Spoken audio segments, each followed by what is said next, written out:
So you connected with a person online, you've talked about your business and what that client's goals are, and great news, they want to hire you. So you might be asking, what's next? I'm glad you asked, because the very first step that we need to take before you actually start working with a client is having them sign a contract. So let's talk a little more about what a contract is and why we use one.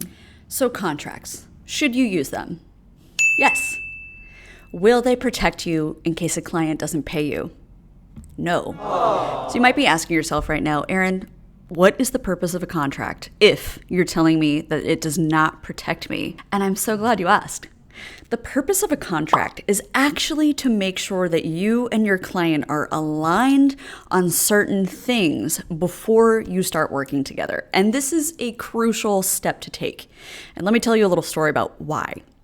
If you were to start working with a client right away without previously discussing things like scope of work, that includes things like the services that you will offer versus the services that you will not offer. Or if you jump into work with a client without discussing things like your hours of operation. Will you work after 5 p.m.? Will you work on weekends? If you don't discuss these things and agree upon certain boundaries with your client, you are setting yourself and your VA business up for failure. For example, if you haven't already discussed hours of operation, for example, and a client is livid that they emailed you on Sunday night at 10 p.m. for a flight that leaves on Monday morning, and you didn't check your email because you're asleep like a normal person, come Monday morning, the client misses their flight and they're livid, they're mad because you didn't do the job they hired you to do. Meanwhile, you're like, that was an unreasonable request. It's 11 p.m. on a Sunday night. But if you don't discuss these things, your client doesn't know that you have expectations for when you are or are not online. So contracts are great because contracts give us the opportunity to put all the things, all the stipulations, all the important things about your business that your client needs to know in a document that's easy for both you and your client to refer back to in case there's any question about services that you're offering or services that you refuse to do. And I'll give you another example. I very clearly put in my contracts to my clients that I do not do certain work, like content creation. I tell them very clearly that I do not custom write blog posts. I do not custom write social media posts for their media channels. And while I can edit the posts that they write, or I can share those posts on social media, or I can share the posts that they write on their website, I just don't like to write it. So I put that in my contract so that we're both very clear about the things that I do and the things that I don't offer. Now, throughout this course, we will talk about troubleshooting certain issues, like what can you do if a client doesn't pay you?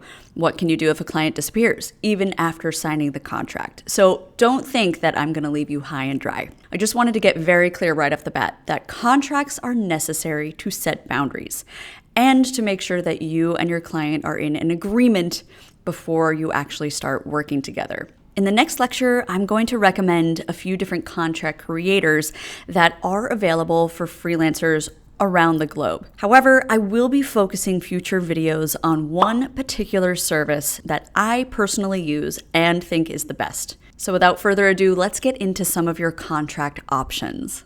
Now that you know that you need a contract, I don't care if you're working for your best friend or your mom.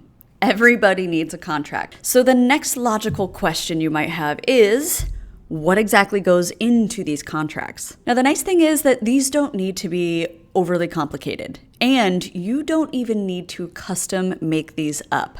There are certain services like NDAs that provide pre-written contracts tailored to virtual assistants. Now that's great news for us because back before these services existed, a lot of virtual assistants used to pull random snippets, like legal snippets from different contracts or different Word documents online. And the problem with that is, I don't know about you, but I'm not a lawyer. I didn't go to law school, or you've copied verbiage from a contract that has nothing to do with virtual assistants and actually doesn't protect freelancers at all. So don't waste your time online looking for different Word documents that you can copy and paste.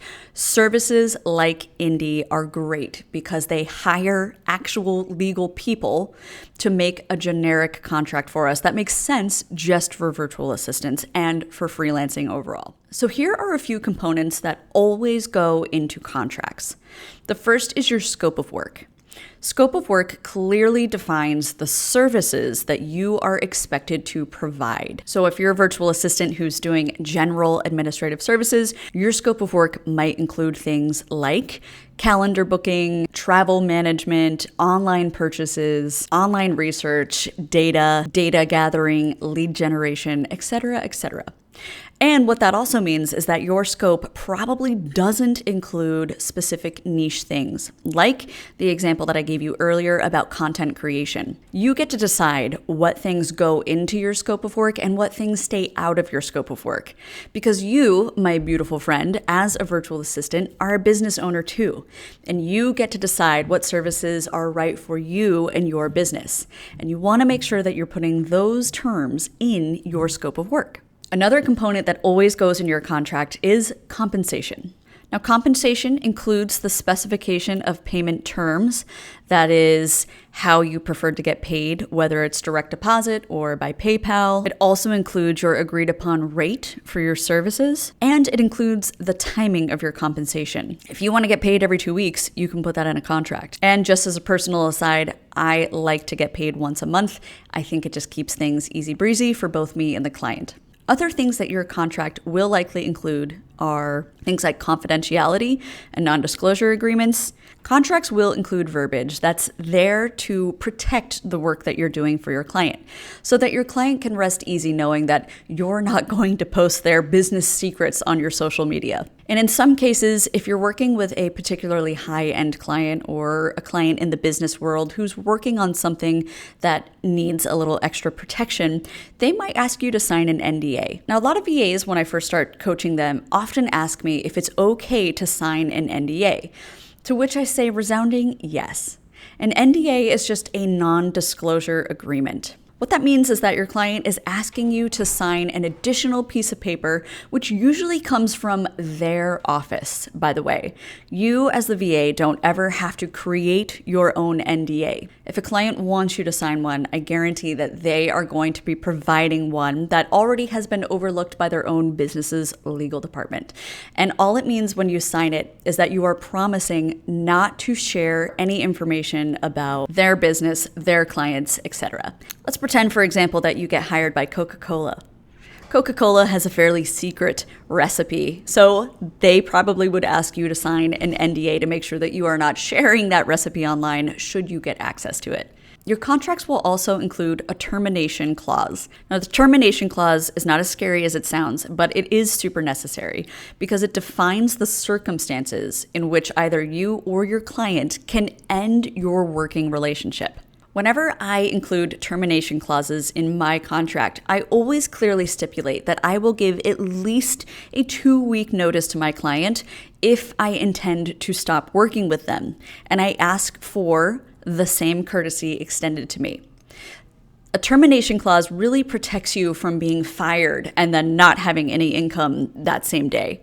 So let's use that Coca-Cola example again. Let's say you started working with Coca-Cola as a virtual assistant.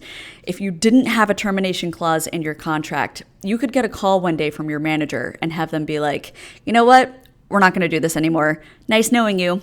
And that's it. You'd get fired and you wouldn't have any compensation. Your paycheck ends that day and there's no money moving forward. And you really haven't had time to tie up any loose ends.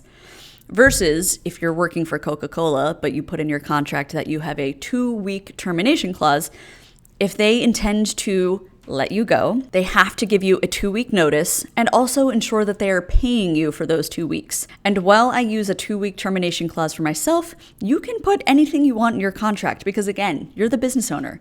So if you wanted to have a 30-day termination clause, that's also a perfectly fine example. In the next lecture, I'm going to actually walk you through NDA, and we'll do this in a somewhat abridged way, but I want to give you a sense for what all these terms actually look like, and it's not as complicated or scary as it might sound.